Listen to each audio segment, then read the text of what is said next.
Sairam, everyone. Swami is telling us about how this external world is actually a manifestation of our internal world.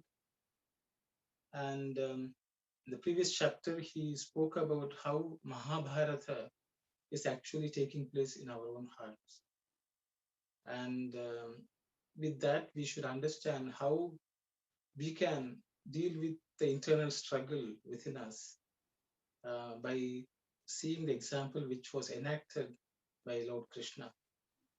And now Swami has gone on to Ramayana, where again he is illustrating how the Ramayana story actually unfolds, which is actually a replication of what goes on in our own hearts, and how we can go about winning over the evil qualities in us, and how Rama did it and depicted to us what we should do, especially Rama and Sita together. So that's what we are discussing, reading and studying. So I will ask Kalyani to go ahead and read. Continue from last week. Bhakta, if that is so, what is the reason, Swami, for this Lakshmana to be always with him? In our life, what does he stand for? Swami, one should not be alone in the jungle of life. One should have the manas ever by one's side. It is for this that Lakshmana is kept near always. Bhakta, in the Ramayana, Vali and Sugriva are described. Who are they? Swami, when wandering in the dark jungle, one gets despair when one should get discrimination. They have vengeful hatred of each other. Vali, who is despair, has to be destroyed. Then only can success come. Despair is Vali. Discrimination is Sugriva. Thank you very much. I think Swami has nicely explained. I will just point out, I think last week also I had pointed out, for Vali, Swami has used the word Deenatvam, which is translated here as despair. A more accurate translation could be, or an additional word which will describe that word properly is weakness, I would say. So with those thoughts, I think I will ask the participants to share what they took away from these paragraphs. Saira. Sairam to all. Let me jump into this paragraph. Question I have is, what is Swami meant by this dark jungle in this? Because in these two paragraphs, Swami is mentioning that particular word, dark jungle. Is the bad company, ill feeling, or the bad thoughts within us, or like the evil-mindedness or the demon quality in us? What is this dark jungle? Because even the Supranaga, she found Rama in the jungle because that sort of a mindset, people, are they really in that particular world that even in the mind? That is my question. Is that what is Swami meant by this dark jungle?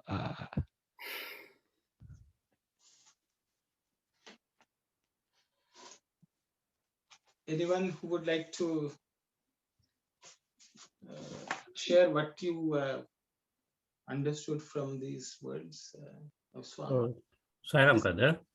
So that means dark jungle mean if we are not understand the Atma, so if we don't have the jnana, so that until we get the real, I am not the body, I am the Atma, until that we are in the dark. That is the short and sweet. Thank you, Sairam. Thank you very much, brother. Anyone else would like to share your thoughts, please?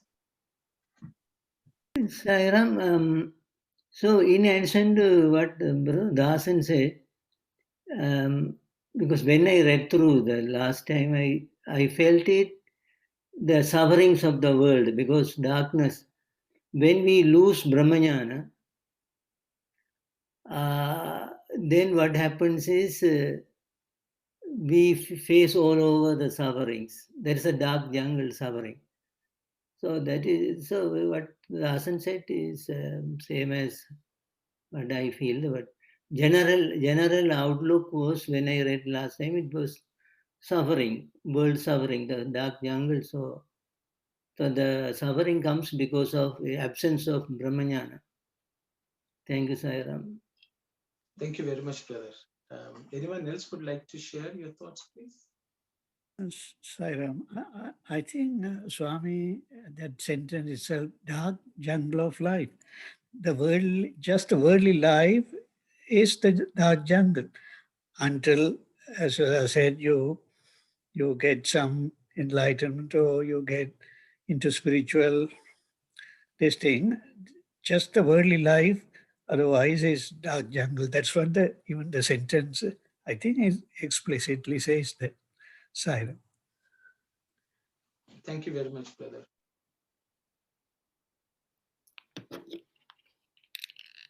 Anyone else would like to share any thoughts, please?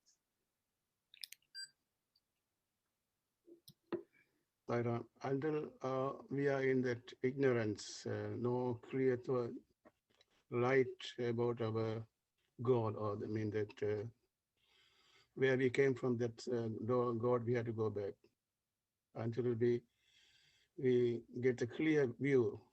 How can we go to that place? Then we had to reach that, get the light from the Atma. Then until then we are in the dark. That's the dark jungle. That's the meaning. Everybody say that same thing. I am saying what I thought is. Thank you, Sarah. Brother. Sairam, this dark jungle, Swami already has indicated in Ramayana, menace is equivalent to Lakshmana, and I also thought this dark jungle could be menace too, because Swami connects with the despair and discrimination, weakness and the vairagya. So these two always would be in the menace. That's why it could be the worldly things and the worldly attachment also, but at the same time, I took it as the dark jungle. It could be menace, and whenever the menace has weakness and it has both qualities, the weakness as well as the discriminating power too, maybe by the influence of the intellectual faculty. So because of the connection between these two, I think it's dark jungle. It could be our mind too. It could mean, not necessarily this is it, but it could mean the menace too. Thank you, Saira. Sairam, anyone else would like to share your thoughts? Sairam, brother. In this, Swami is trying to say we have to keep Lakshmana close. That is Manas, right? So what is exactly Lakshmana stand for? If we understand that, then we won't be in the dark jungle. So that's my thought is coming. Thank you. Thank you very much. Sairam. Sairam, can the dark jungle be the Dustara Bhavasa Karadaranam? Swami sang, meditate in my mind on the feet of Guru. This can take you across the difficult sea of existence in birth after death. Birth after birth, I'm sorry. So I thought can it be Dustara Bhavasagara? Thank you very much, brother. Anyone else?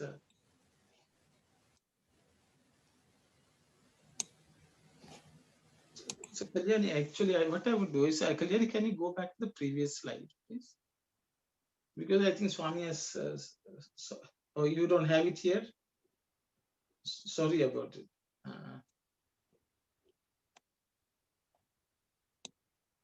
Okay. I thought I will just go back to the previous paragraph, because Swami is talking about Sita, who is Brahmajnana. When she goes away from the Atma, she falls into darkness, okay, or the jungle. Okay, that's what Swami says. And the thing is, actually, the translation doesn't do justice to, doesn't bring out everything properly. But Swami says is, what happens is when a Brahmajnana goes away from Chaitanya or Rama, the Brahmajnana itself falls into the dark jungle, darkness, because it's caught between Rajas and Tamas have just taken over the Brahmajnana. It has become subservient to that. At the same time, Rama also is actually roaming the jungle. Rama is also roaming the jungle because the Brahmajnanam is not there. So what Swami says is in this, so what happens is when they are not there, they are not at peace. They are not happy. So what happens is, see, if at all we feel that we are not happy in this world with anything, that is because the Atman and the Brahmajnanam are not together. The Brahmajnanam is the light, as Brother Dasan has already said. So that when we live in this world, the world itself will become dark when the Brahmajnana and the Atman are not together. When they go away, everything is bad. When they come together, everything is good. So the same world will become dark, the same world will become day.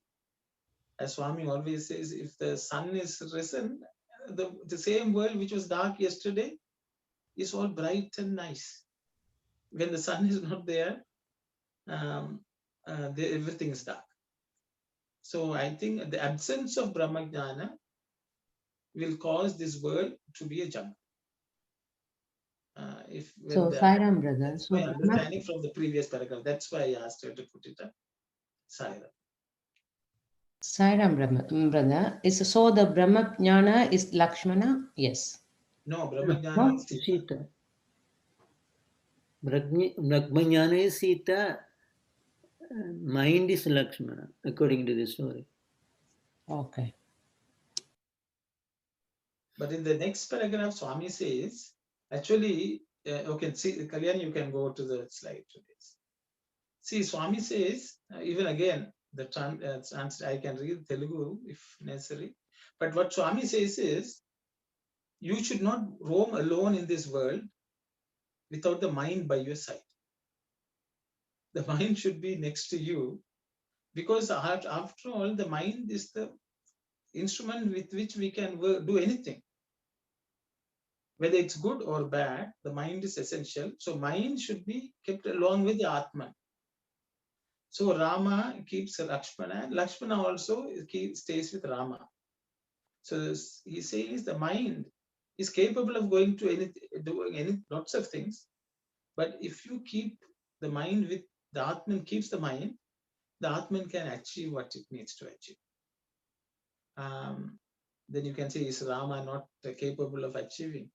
So Swami will say that is our story also. We have the Atman, but the mind is somewhere, the Brahmajnanam is somewhere.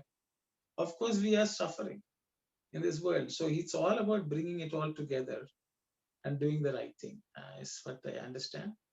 So I hope Brother Arul, I don't know if he has understood something else, he can definitely share, or the others can share. Yeah, I'm good with this. Thank you very much. I'm just trying to understand what Swami is saying. It's not nothing different. Because Swami has said, actually, if we reread, I think we will sort of get that understand side.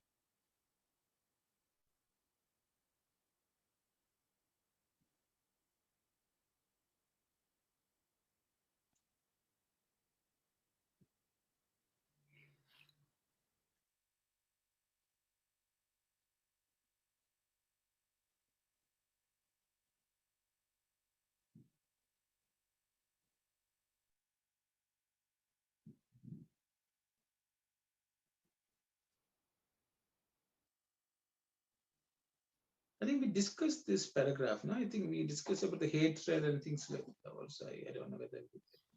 Yeah, we discussed previously, maybe briefly discussed. Okay. Yeah.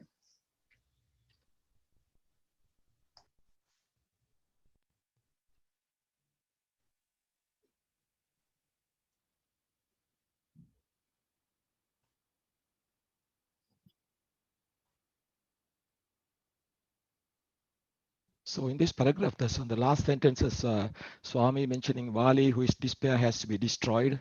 Then only can success come. Despair is Vali, discrimination is Sugriva. So does that mean that the despair is stronger than the Sugriva? The despair is stronger than the discrimination? I know because Sugriva is asking for the help of Rama. With the help of Rama, only he could succeed despair, the Vali. So in our life also we have to hold Swami tight, his feet tight. I understand that part. So in generally speaking, is that the despair is stronger than that part of that feeling is stronger in our mind. Is that how does that work, Saira?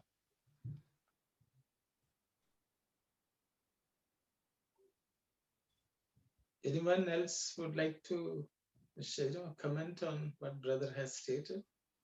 Sairam, brother explained despair is not the most appropriate. It could be weakness, Dina.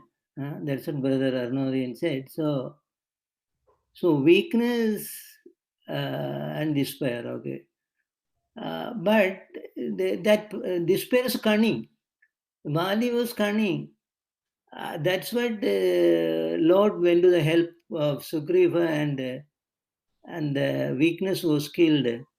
So the discrimination is there, but discrimination is thinking what is right, what is wrong. So should be the rule should be given to Sugriva. So the Lord helped killed Vali. The weakness and despair was killed, and the discrimination was re-established in that kingdom of monkeys. So that's what, because of the cunningness of Vali, it could be represented either by weakness or despair or something like that. That's what I think. Sairam, thank you. Sairam, it could be a very simple and question, but why it hates each other in such a way? The Swami has indicated they have vengeful hatred of each other. The viveka and the weakness, or the despair or the discrimination. Why it is like that? The vengeful hatredness. Maybe once we discriminate, or once we have that sort of viveka, still, they're still up to the end of that Ramayana war. Just now the brother Arul indicated that for Sugriva, that's a viveka or discrimination. Still, even at the end of the last minute, it needs the help of the Atma or the Rama to win the despair. So why it's like that? Maybe it's really hard to get rid of that weakness, or I just thought about that. It's very interesting point. Even though we have all the faculties, we know viveka and everything, it's to overcoming part. It's really difficult, according to Swami's the golden thoughts. Very nice, sister.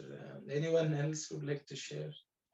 Sairam, I think that's a good point, Sister Anandi said, that whatever discrimination and all the intelligence, whatever is there, without God's help, we cannot win the war. I mean, so in that sense, so yeah, without Rama's help, Bali has Hanuman and so many powerful people around him, but still, without Rama's help, he couldn't win Bali. So same thing, without God's help, however a person intelligence, whatever all the powerful faculties to ultimately to win in the spiritual, in the struggle for enlightenment, we need God's help. Saina. Thank you very much, brother. Thank you. So, Sairam, brother. So, my understanding is drama is wandering in the dark jungle to get the Brahmajnana, to achieve the Brahmajnana. So, the Manas is the leader. If the leader is not good anywhere, it's not going to work out. That is what Swami is saying here. So, because the Manas is the one leader of the five senses. But whatever Brother Arno said, that the five senses is very important in order to do the work. So that five senses supposed to listen to the manas. So manas supposed to have the good qualities. At the same time, we have to discriminate what is good and bad, who is going to help us in order to achieve the path. So in Vali and Sugriva, you have to discriminate who is going to help us into that particular path to achieve the goal. So we know that Vali is not appropriate person to help us. So Rama is selected Sugriva in order to help him. This is my understanding. Thank you, Saira. Thank you, brother. In our daily life, we have that good and bad things happening. That we have to have the good knowledge, the discrimination, have to decide which way is good and bad. The discrimination is very important in the dark jungle. That's what I understanding. Thank you, Sai. Silent, brother. So I think the question from Brother Arul is a very pertinent one. Is discrimination less powerful than despair? I think in each of our lives, we would have experienced, always the struggle, because we are all upset with this or that in the world, because we do things even though we know what is right. Sometimes we lose the ability to do what is right. And we blame, circumstances or even ourselves. Why, we could have done better. I think this is the story of everyone's life. That's the way I see it as myself. So the thing is, even though we are possessed of discrimination, it is generally not as strong as weakness. In this, because the jungle, the weakness takes over. When the Lord is not present, when divinity is not present, the weakness has an upper hand anywhere in this world. So I think that is what it means. Even it's not that discrimination is not capable of fighting, but discrimination is giving up. One thing, number one. Number two, it gives up because it does not have the support. As brothers have already said, the Vimalation also nicely said, divine help is needed for discrimination to triumph. That is the way the world is designed. Without divine help, if we battle bad forces, we will surely fail and run away. And as Brother Sivadas nicely said, even Rama had to hide and get rid of this despair. So first of all, we need the help, and the Lord will know how to get rid of it. Because it is very tricky. Despair itself is so tricky. It will run after even the Lord. So I think those are things which which in our own lives we see. So I think that's what this story actually depicts clearly in front of us, that discrimination, even if we have it, it is powerless without the support of the Atman or God. I think that is what's the message. Because sometimes we think we know what is right, we can do it. Without God's help, it is not possible. I think that's what, this is the same thing which in the Mahabharata also we discussed. The Pancha Pandavas were all good. They were very powerful. But they were nowhere capable of winning the Kauravas without the help of Krishna. So I think it's the same thing. The message is loud and clear in both these texts that divine help is needed for us to tramp over despair or weakness, which we sometimes submit to silence. Sairam, Sister Anandi was talking about why the vengeful hatred between the weakness and discrimination. So why the word is strongly worded. So in the real story, there's a real vengeful hatred between Sugriva and Vali, even though they are brothers, I think. So here, of course, even the discrimination and the weakness are really enemies.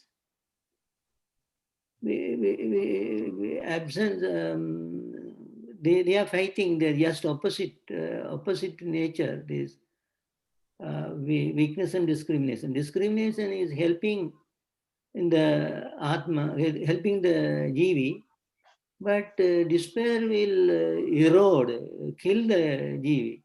So they are in this metaphorical, allegorical sense also, they are opposite. They are enemies.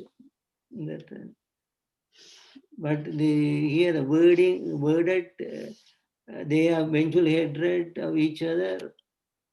That's what sister's question. Yeah, even a brother can explain something to help her, I think. Yeah, thank you. Yeah, thank you, Sairam. I also got some understanding after Brother Runo said that, we all think that I also thought about, the discrimination is powerful than the despair.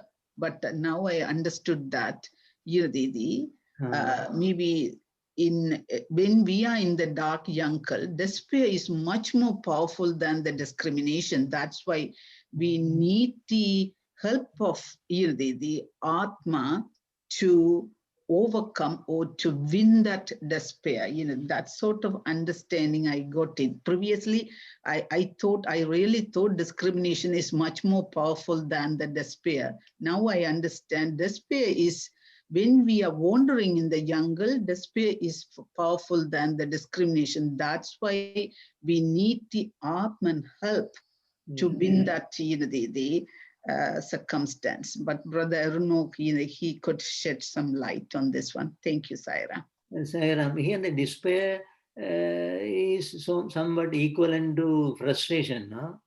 But brother expressed deen, so the weakness, like. So the weakness is more appropriate to deal with this paragraph. Always weakness is the curse on man. So, Saira. I think it's a normal experience for everyone. If people say, if you tell the truth, you can't, in the real world, you will not get anywhere. That is the weakness. You should do the right thing. If you do the right thing, you will become the loser. So, you have to go with the world, we have to adapt. These are things which everyone uses in this world, because we lack courage. We lack conviction, because we think this is less powerful. That's the way we all function. So we give in to that weakness, saying that good will not triumph. You have to be bad to succeed in this world. And so there's no end to this, that weakness. I thought I would that's. Kalyani, you had something to say? I just wanted to ask, you had mentioned the episode, how Rama had to sort of hide behind a tree and kill Vali. And even before the first time, he couldn't tell the difference between Vali and Sugriva. I was wondering if there's more meaning or significance behind that whole episode, if you could explain. Yes, of course. Very, very nice question. I think I will open it up for others to share. So Rama could not even distinguish between each of them. Okay, and he had to hide. Two things, very, very important, I think. So I will just open it up for discussion based on whatever we have discussed. How do we see that? How do we, tackle this problem? And how did Rama tackle? So how are we to tackle Saira? Very good.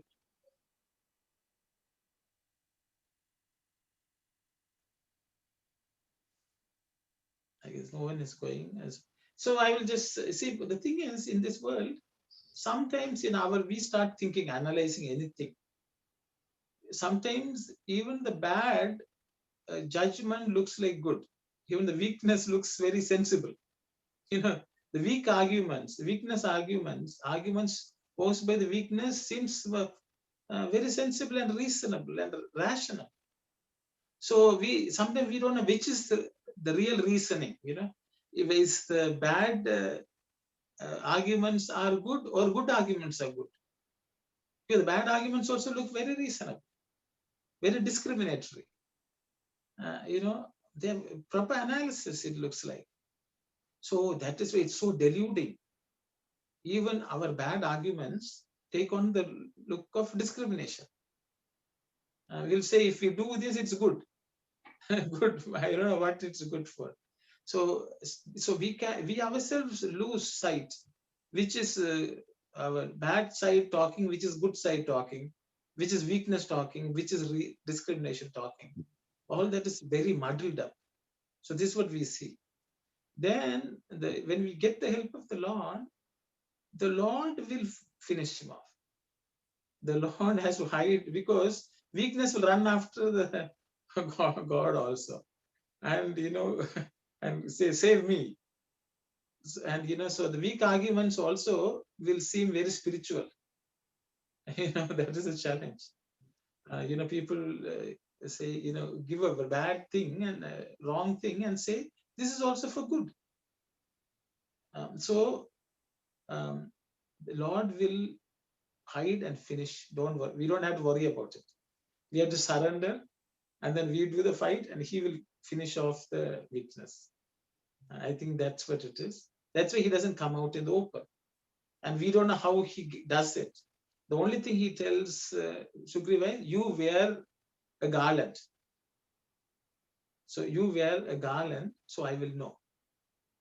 So that garland is nothing but what Rama gave.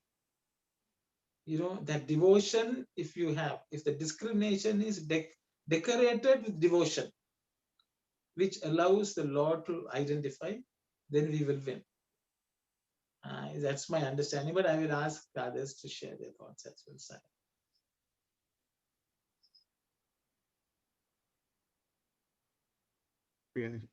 Explanation, it's very good. Thank you, sir.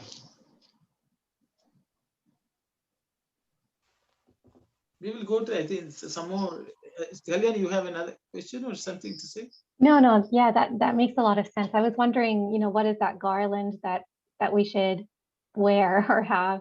But that makes sense, because I think if it's the weakness in us prevailing, then we wouldn't be able to develop that devotion. And so sometimes, sometimes we have to ask, what does Swami say? Rather than, depending on our own, discrimination, we have to say, what did the Lord say? Let's go with that, So I think that also additional. Thank you. Bhakta, Hanuman, who appears between these two, who is he? Swami, he who is of great help in the conquest of despair, viz. Courage. That is Hanuman. He is courage. Associated with courage, it is possible to cross the ocean of illusion. That is why Rama built the Setu, or bridge, with the help of Hanuman. Bhakta, After crossing the ocean of illusion, what is to be planned? Swami, don't you know what Rama did after crossing over the bridge? Conquering moha, or illusion, he slew Rajoguna and Tamoguna, quality of sloth, in the form of Ravana and Kumbhakarna. The remaining brother, the last, the Sattva Guna, Vibhishana, was crowned king. The three gunas have been illustrated in the characters and careers of the three brothers, Ravana, Kumbhakarna, and Vibhishana. Thank you very much, sister. So I don't think there's much for me to add. I will open it up for discussion. The role of Hanuman, courage, Swami is talking about. So please share your thoughts, please, Saira.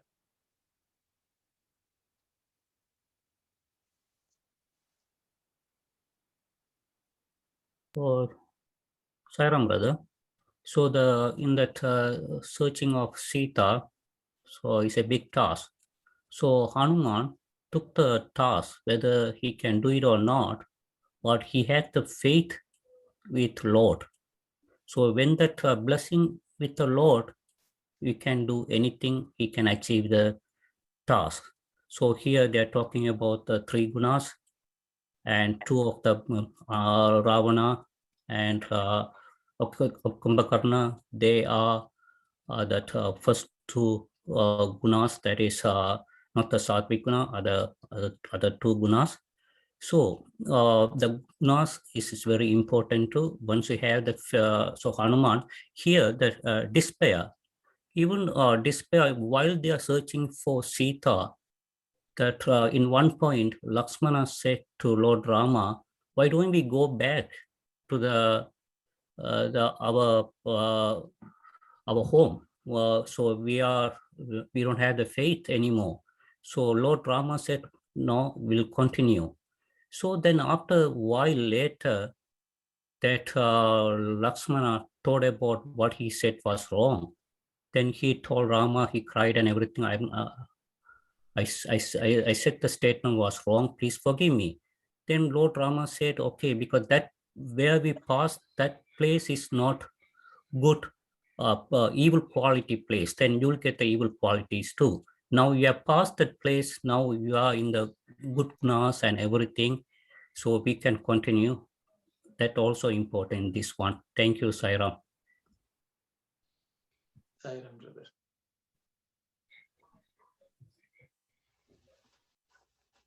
Sairam, I have a question, brothers, sisters. Rama built the Sedu, or the bridge, with the help of Hanuman. What is Sedu represents in this sentence?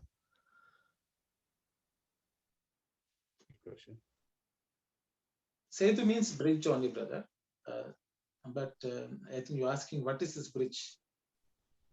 So that's what is this bridge actually? Yes. Thank you.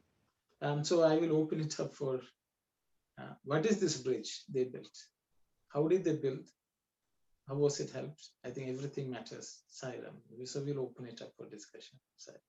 It was mentioned, Sairam, it was mentioned the ocean of illusion. The second Swami statement, he is courage, associated with courage. It is possible to cross the ocean of illusion. So the bridge represents the illusion. The ocean is the bridge. The ocean is illusion, but the bridge is. What is the bridge? You have to.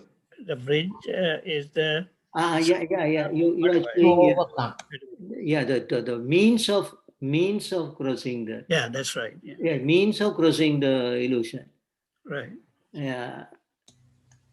Sairam, brother, in this, can I understand the first question also, please? Hanuman, who appears between these two, that means in between the despair and the discrimination part? Yeah. Because all are monkeys, no? That is the two referring back to the despair and discrimination. Yeah. In the middle only courage is coming. courage coming. Okay. Hanuman is helping Rama to kill Bali. So that's what they say. He who is of great help in the conquest of despair, usually courage. That is Hanuman. Yeah. So the Arun's question is very good. I didn't really understand. So the ocean is, illusion is the ocean, but to cross the ocean, we are putting a bridge. What is that bridge? That is the thing, no? Yes, unless, as Brother Arun said, we can guess our we can say something in our interpretations, but if Swami has said that, said something, we have to go with that. Otherwise, we can only guess. But it could be our spiritual sadhana. Yeah, that's right. True, yeah.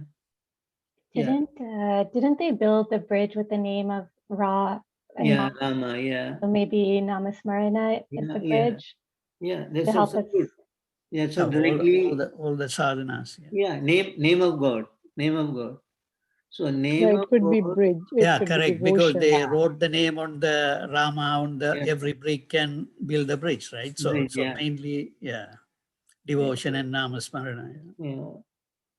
The faith is that. So yeah, that in the word it is a mean. It's a means to cross illusion. So to cross illusion, the means are that what we have been discussing. Yeah. Very good subtle point, Brother Arul speaking always. It's very nice, Sister Kalyani. You brought in a great point here, like the Ra and the Ma. That's really is a valid point. I can understand that. Thank you so much. And all the brothers and sisters, you have so much input in this study circle. I really thank you all, because as and when I may throw up some questions because of my doubts. For you to all shed some lights in the discussion. So, I thank you for that. Sairam, Brother Arul, so you could explain the Ra and Ma. Can you repeat it? Can you say it here? You know, the stone written. Maybe brothers, you can go ahead. You know better than me, so please go ahead. That we know that Bhagawan was saying that. Sairam, I can say that. You can say it. Okay, go ahead. Please go ahead. Monkeys bring the stones first and throw it in the sea. They all are right singing and all going separate places. No, so then that somebody say that put that when you are throwing that stone, one stone Ra and then other stone Ma, then they throw it inside, they join together. Ra and Ma. Yeah. Floating that right way, no? Yeah. So the Ra is the second syllable of Narayana and Ma is second syllable of Namah Shivaya. Ra and Ma are separate. They are throwing right in a stone that first Ra and then stone this right on Ma and Ra and Ma one come and join and when they put it see then that is the bridge. Yeah, they join together and floated. In one other places, in one of the other places, Bhagavan said, this is one explanation. And another explanation, Bhagavan said, I think Brother Aruna might remember that when other monkeys were putting the stone, the big stones, what do you call boulders, in the sea, everything was singing. Then I think, I don't know who suggested the Hanuman to put the boulder in the sea.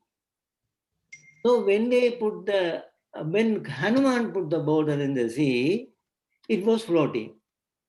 And the secret behind is,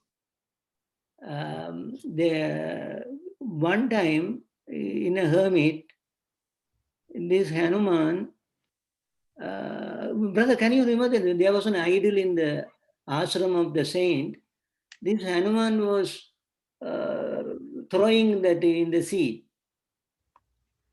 So the saint cursed him, but whatever Hanuman throws in the sea should float. Baba said this one. So should float. So after that, whatever Hanuman puts in the sea will float. So it was suggested Hanuman to put the boulders. Others will carry and Hanuman will put the boulders. So the bridge was built like that. So, Brother, you remember that? yeah, so there were two brothers called Nala and Neela. Okay. Go ahead, please. So what happened was they were the ones, your stories, right? They were cursed by a sage. Whatever you throw in the water will float, because these fellows were causing trouble. So he said he cursed them so that they couldn't throw away, and whenever he threw, he could find what they were throwing. So they were supposed to have been cursed. So they were asked to throw the boulders. So when they threw the boulders, they were floating, but they were going all over the place. Then to keep them together, the name Rama had to be written, Ra on one stone and the Ma on the other stone, so they stuck together. Yeah, that's very good. Yeah. Actually, this whole thing was discussed at our bhajan workshop last year, building the bridge. So see, the name of Rama is, and two places it was depicted in Ramayana. When Hanuman jumped over the ocean, also he was the fuel, and the fuel which helped him jump over the ocean was the name of Rama. Because he has mastered it so much, he could just go and come without any problem. Even he didn't know that he could jump. It's Rama who told him you can jump, and he jumped. So he also chanted Rama, Rama, and he went across and came back. But then Swami wanted to show everyone, if we build this bridge of Nama, not only one person, everyone in this world can use that bridge to cross and reach the Lord. So that is the reason Swami gave its utmost importance to bhajan. So even in India, here it is not as much. Even when you are doing any seva, whether it's Narayan seva or anything, the sevadal will be singing bhajans. That is the way it is done. Every brick, people don't sit around and talk about politics and the world affairs and do seva. Every seva was done with singing the bhajans, which Swami insisted on a lot. So every action which we do, if we do it with chanting the name of Rama, that will build the bridge, so that the Brahma Jnana and the Atman will merge. That is the more reason Swami has given so much importance to bhajan and the chanting of name, because it is not only sitting and doing bhajan. Swami says when you are doing any work, you should be doing bhajan. When you're walking, you should be doing bhajan. When you're doing seva, you should be doing bhajan. You should only be thinking of the Lord while doing seva. Then it becomes the bridge which will connect the Brahma Jnana and the Atman, and they will merge. So I think it was a wonderful question. Swami has discussed this in other places. Swami put the word, and Brother Arul paid attention. But this was the theme of the bhajan workshop we had last year. Because many times people think bhajan means only the lead singers who sing in the mic are singing bhajans. Actually, each one of us is a monkey which is actually throwing a stone, a fraction of, or even a sand particle on that bridge. And there can be Hanumans who can throw boulders and mountains, but everyone has to play a role in this bridge, which Swami actually is building. That is the bridge which Swami built. Rama built the bridge there. Swami wants us monkeys to build this bridge of the bridge of Namasmarana through bhajan in every activity, not just sitting during the bhajan session. And so this was what was covered. So it was very nice that Brother Arul picked up and spurred this discussion. And thanks Kalyani to put in the first word into this. A very nice discussion. Sai Ram is very good explanation, Brother Aruno, comparing with the bhajan and this bridge. My question is, even though Rama is God, why he get the help from Hanuman? What is explaining to the situation, Sai Ram? Somebody can say. Okay, I will just, the thing is, sister, what Swami says, Rama is the real divinity. But when he, in the story of Ramayana, he is just taking on the role of the Atman within us. So even though the Atman is within us and we are capable, in this world, to get things done, we are using all the instruments, our mind, our indiscrimination, everything. Even though in this world, that's the way we have to function. So it's to depict that Rama, this Ramayana was enacted. So the same way, even though we cannot say we are Atman, we are divine, and then keep quiet. For us to live in this world, we have to use all the instruments, and that is the reason. So even if Swami comes down as divine, he can just change the world. He will say that's not the purpose. Rama could have built the bridge without anyone's help, but they come to show the world how and what has to be done. That Swami himself said, "My life is my message." So that's the story of Rama. Rama's life is his message. We as human beings who are born in this world, how do we conduct ourselves? I think that's the understanding, sister. Swami will say, thank you. I would like to bring that one from you also. Thanks, Sai Ram. Sai Ram, brother, one more thing, I can still remember the 1 year before when we had the study circle at the Sai Center. Then you mentioned Lord Rama gave us an opportunity to participate in the building the bridge. And Rama or Lakshmana would have, with one arrow, they would have done the bridge, very strong bridge. So they gave the opportunity. So do the good sadhana, then the God will walk on the bridge. You mentioned that you emphasize the word, then the God will walk. We put the bridge, then God will walk on the bridge. Thank you, Sai Ram. Sai Ram, brother, Sai Ram.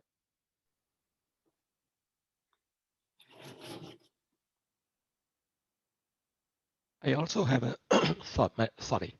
I also have a question along with this.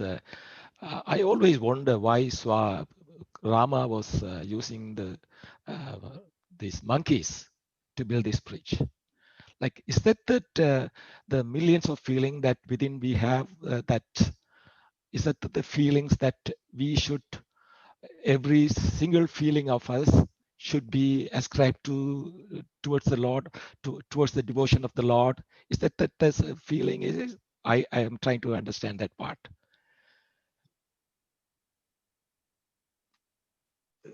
I will open it up, brother. Yes, you have asked the question and given the answer also, but I will open it up.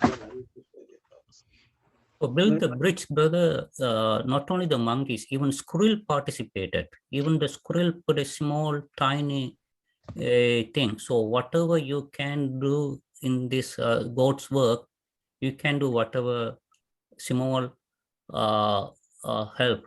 Thank you, Sai Ram. Sai Ram, that monkeys stand for the mind.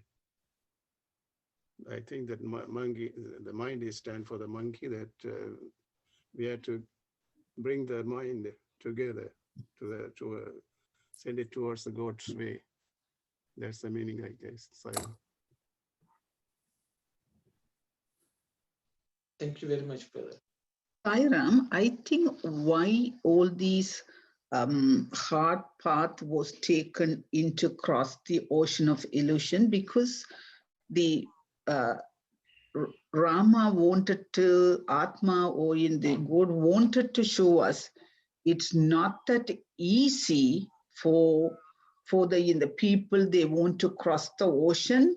Maybe inch by inch, your efforts and the hard work should be put together to build the bridge to cross the ocean, because they wanted to show us it's not that easy. Every inch should be carefully prepared to cross the ocean. That's sort of for that sort of purpose, maybe this would have been made like that, because even Brother Tasan said in previous study circle, you indicated that even like two little arrows, it would have made the bridge.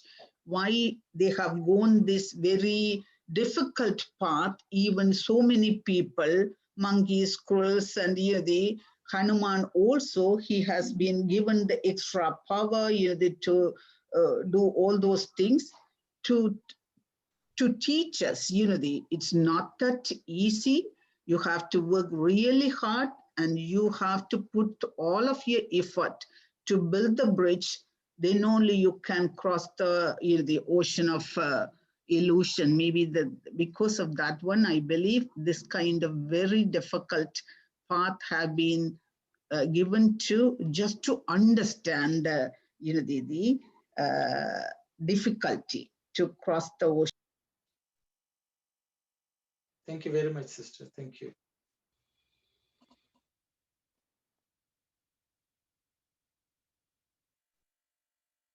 This reminds me of, I think we discuss in Dhyan Vahini,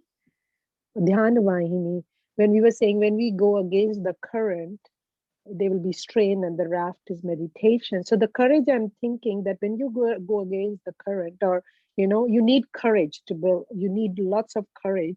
And as Auntie said, that slowly, definitely it's taking you closer to the Lord. But that bridges, of course, those devotion or whatever. But I'm just taking Hanuman as a courage because he represents courage. So we need courage to be on this path of spirituality, and slowly and steady, we will definitely pass this ocean of illusion. Sayonara. Thank you very much, sister. Thank you.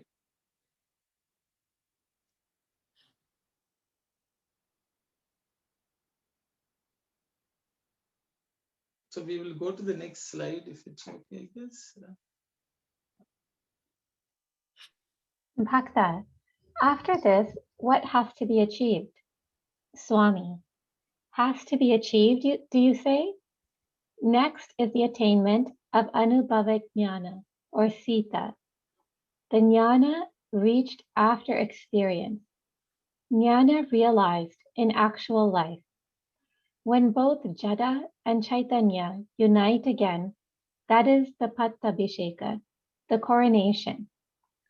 That is to say, Jivan Mukti, salvation for the Jiva. Therefore, the fundamental teaching of the Ramayana is this: the Jiva, Manas, Jnana, despair, discrimination, courage, delusion, Rajas, Tamas, Sattva. These demonstrate themselves, each in a different form.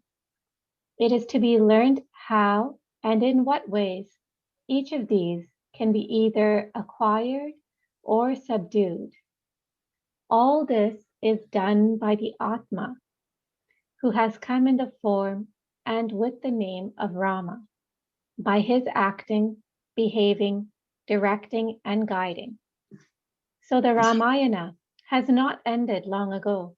So long as in each one's life there is a struggle for achievement through these paths, and persons attain the Anubhava Jnana in the end, and Sattva Guna is crowned at last. Until then, the Ramayana will continue to take place in the heart of man. On one side, the Mahabharata war. On the other side, the Ramayana. And on another, the Bhagavata. Thus is life led perpetually. These are the Sukshma forms of the Ramayana, the Mahabharata, and the Bhagavata. Do you understand? Thank you, sister. I think Swami has, sort of done a summary of, what it is. What is the purpose of these texts, which have been studied for, years and centuries, and people have learned how to lead their lives by studying these scriptures and the stories which they gave us an idea as to how we tackle the challenges which we face in our own life within our own selves. Swami is nicely putting it there for us. So I will open it up for discussion to everyone to share their thoughts or comments or questions they may have. Brother, can you clarify the last 4 lines when Swami is saying on one side is Mahabharata and the just want to hear how would you interpret that?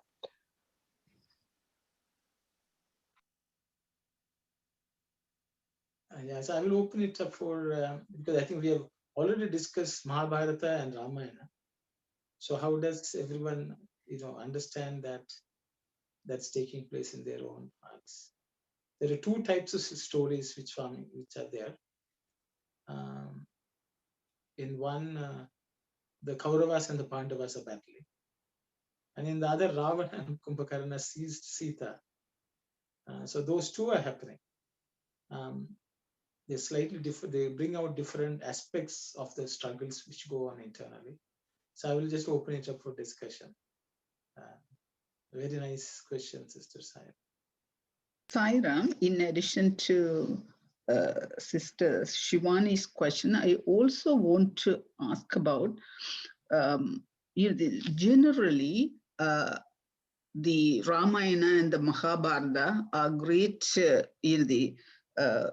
epics, and all the people, even though they don't study in depth or they don't understand, they know why this Bhagavata is not that popular and what kind of theme, because the most of the people, they know the Ramayana story and the Mahabharata story. Bhagavatam, it wasn't that popular, maybe only for those people they have studied the Bhagavatam in maybe the Swami's books, or maybe just like Bhagavatam itself, only those people they would understand the Bhagavatam. Why that the great the philosophy, it wasn't brought into the ordinary people? That was my the little question. Thank you, Saira.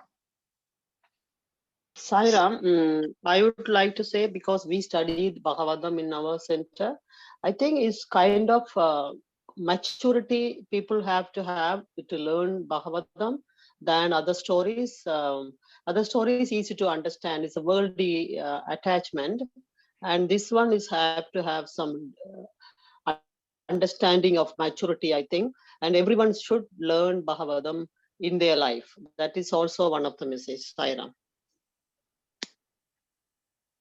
Sairam, sister.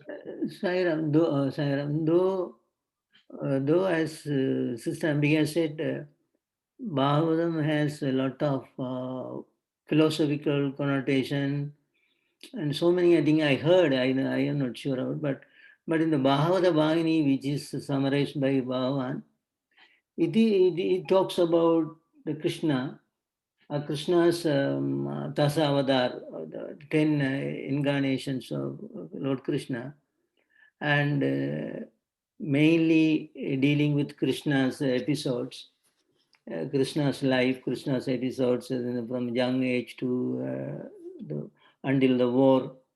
So and Mahabharata and Ramayana, really wars are taking place in those 2 epics. In the Bhagavata, it is storytelling and the philosophical connotation, I think, and brother can explain.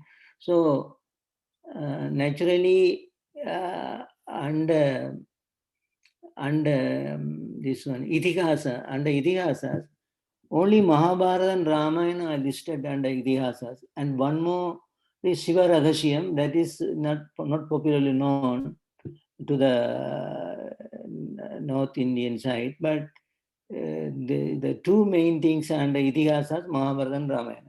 So Bhagavata tells how Lord Krishna was born and how Lord Krishna left the world. So it is something not on par with these two. Yeah.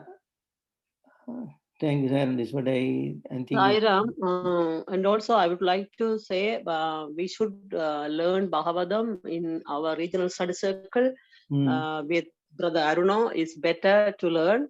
When we learn, I was so surprised how much philosophy there compared to the Mahabharata and Ramayana. Yes, we should learn before die, I think. Sairam. Yeah. So, Sairam, brother, I like the sentence here that jnana reach after experience, jnana realize in actual life. So when the Jada and Chaitanya unit again, then you get the bliss. So in Mahabharata, Swami is talking about the attachment. So always the spiritual side, the problem is the woman and the wealth. So so here the Mahabharata, is that attachment, it's a wealth attachment. So Swami is explaining the main part, get rid of the attachment. In Ramayana, they're talking about the desire. So the Ravana wants to attain Sita. So this part is a woman.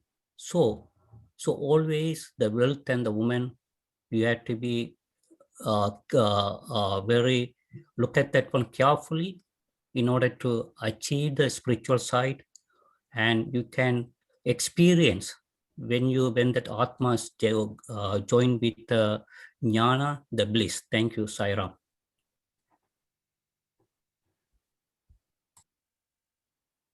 Sairam, brother, Sairam.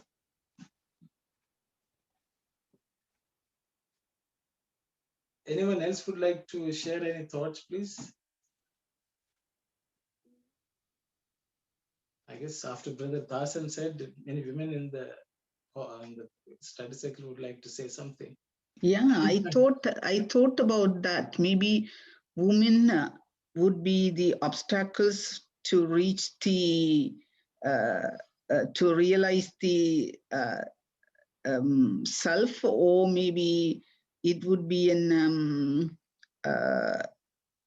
according to this story, even both stories, it involved with the women. The Ramayana, of course, with Sita, and Mahabharata also, part of the war, it was with the Draupadi, and maybe the Karna and Duryodhana also wanted to marry her, and all the the Arjuna or the other Pancha Pandavas too. So I agree with the brother Thasan said, both these great epics, really, the war started because of the women. That's why if we take in that way, maybe that means that maybe the women would be an obstacle, to reach the ultimate goal. Maybe the women, it could be our, maybe they interpret it as our moha, or our senses. So we have to really overcome the senses or the worldly pleasures. Maybe that could mean that in such a way, but Thasan nicely put it here. Even as a sister, I agree that, Brother Thasan. Good point. Thank you. Saira. Here the Ravana had the lust towards Sita. So that is the war. The cause for the war is Ravana kidnapping Sita. And so that is related to women. And here, of course, Mahabharata, property, wealth, and justice, and fight for wealth. But I think that, but if it is taken like that, so I am not sorry to say, so ladies have no problem in achieving Brahmajnana. Only the men have the problem of achieving Brahmajnana. So, Baba had said that the lust is vicious, and that is the root cause for. Sairam, yeah. Sairam, I also agree with your point that the last 6 enemies is the last is the one. As Baba said, yeah. Sairam. And Brother Dasan, you said the women and wealth, no? Yes, woman and the wealth. Wealth, Mahabharata represent wealth? Wealth mean everything, you know, it could be any attachment or wealth. Even kids are wealth too. Am I right, brother? What is that? Even kids also wealth. If you think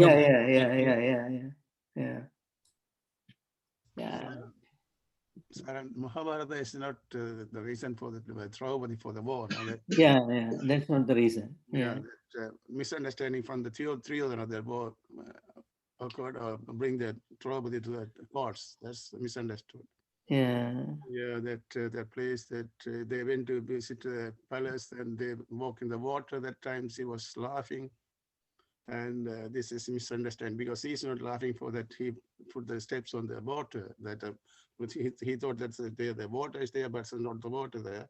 That's just the place, like they made it like a water. That time the three of them was taking his dhoti up and right to walk into it. That time she was walking. She was at the upstairs with her friends. They are laughing something else for that. Then he thought that they are laughing for him. That's the time he was thought that revenge he was to take it. After that, they had that gambling and all things happen. That way, that Draupadi is not the reason for that war. That they're starting from that Duryodhana's bad quality that started. Thank you, sir. Sairam, I also want to. Yeah. Sister Abhaya, you go ahead. Yeah, Sairam, yeah. The same point, Brother Arul bring it before the study circle. And this is a good valid point. Yeah, that is own ego. Duryodhana's own ego is there. I want to add one point here. Like we were discussing about the war between in this Ramayana. I think it is my understanding is Rama, his birth was intended to kill the demons. That's his original intention. That's the reason he left all those kingdom and went to this forest. And it is Ravana's weakness in the women that was used there. It is not the intention of, I don't think the other way. That is my understanding is we have to take it that way. Lord Rama's intention was to kill the demons itself, because he didn't want those bad qualities, because it has evolved in such a way that that's the reason he was born.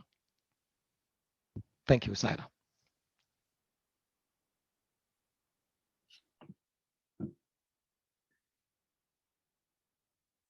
Anyone else has something to add?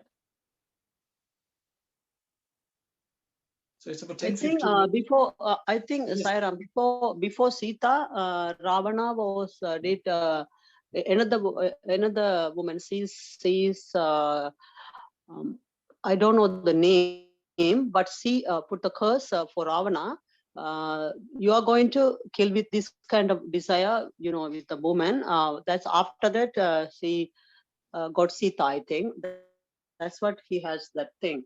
Yeah, he has the quality of lust. Yeah. Okay, thank you, sister.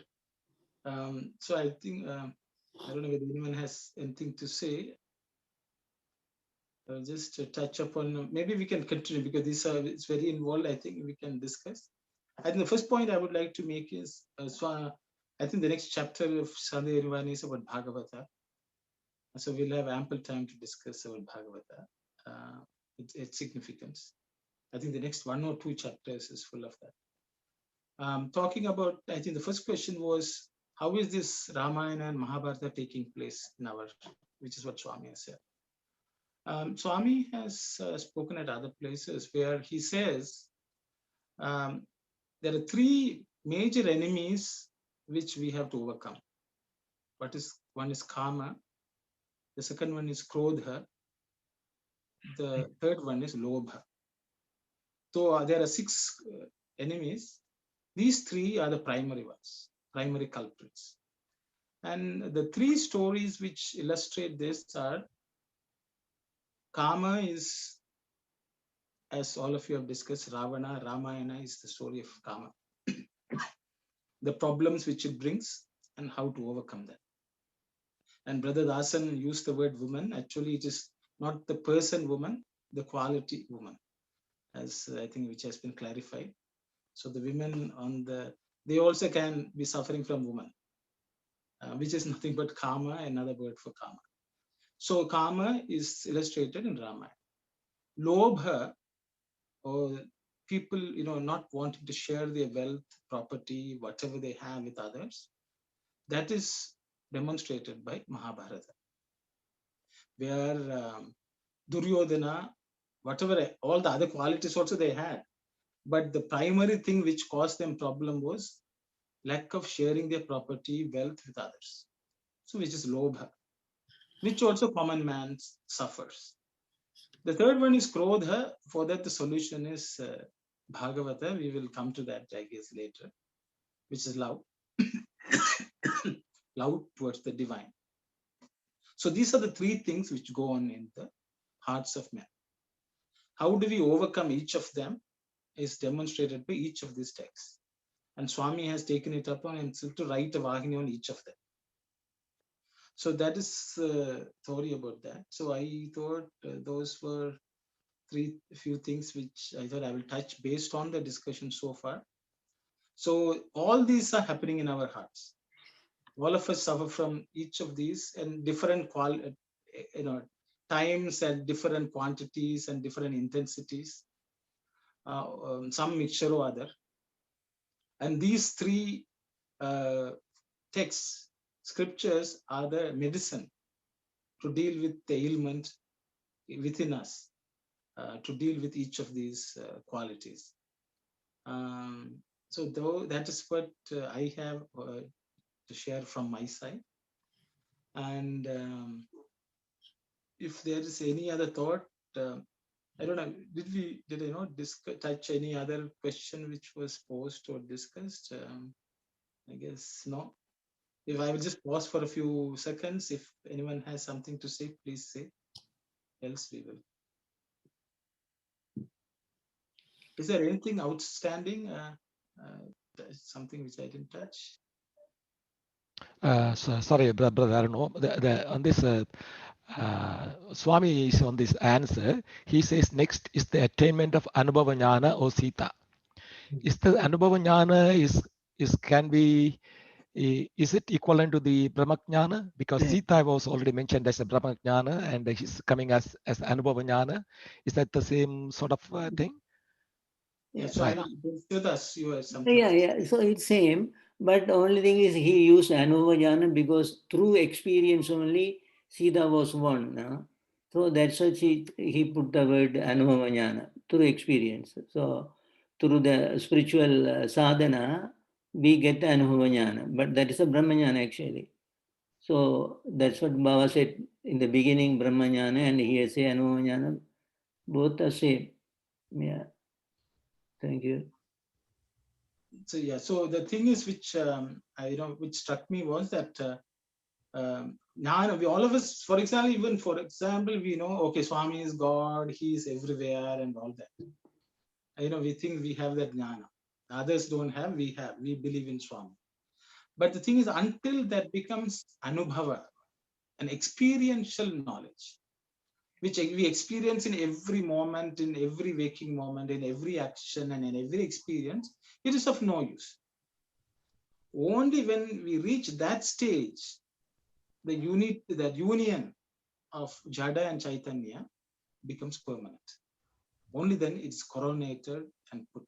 Until then, even though Sita was with Rama, they had to go to the jungle. Even together they were in the jungle. But the thing is, when it's completely experiential, that knowledge, that doesn't leave us. We are always aware of it. Constant integrated awareness, as Swami says. If we have that awareness all the time, that comes only through anubhava. Anubhava means not only experience, experiential. So we can feel, we can just live it. It is part of us, one joint with us. And that state, I think Swami wanted to emphasize. So he has used the word anubhava. Anubhuti, they will say. That's also another term which is used. Which is you experience it. Brother, So it's real. Brother, in that case, why Swami is saying unite again? So the thing is, very good question, sister. In this world, we think we know Swami is God, but aren't you not facing any problems?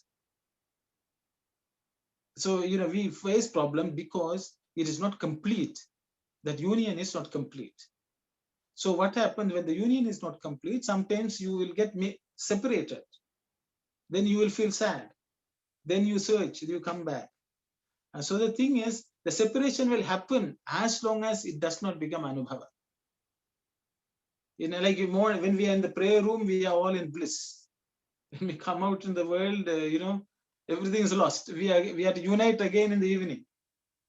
Okay. Until that union becomes permanent, morning we are united we are heaven, then we are in hell, then we are again in heaven, we are in hell, we are in heaven. That is our lot. Then we'll think, what is wrong? Is something wrong with Swami, or is it something wrong with us? Because that has not become anubhava. Once it's anubhava, you get up and go from the puja room, it will come with you. And then there is that is a uniting again. Thank you. So I think we will stop, and we can continue on and on. I think everything, even good things, have to come to an end in this world. But hopefully the anubhava lives with us. Swami lives with us, so that until we meet again and continue to listen to what Swami had to say, we will close with Samastaloka and Shanti. Sai Ram.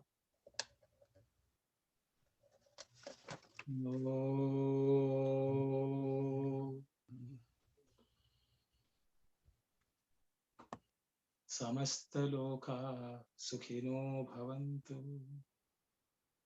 Samastaloka sukhino bhavantu.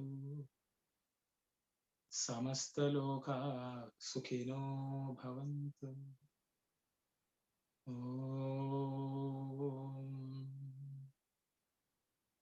Shanti Shanti Shanti.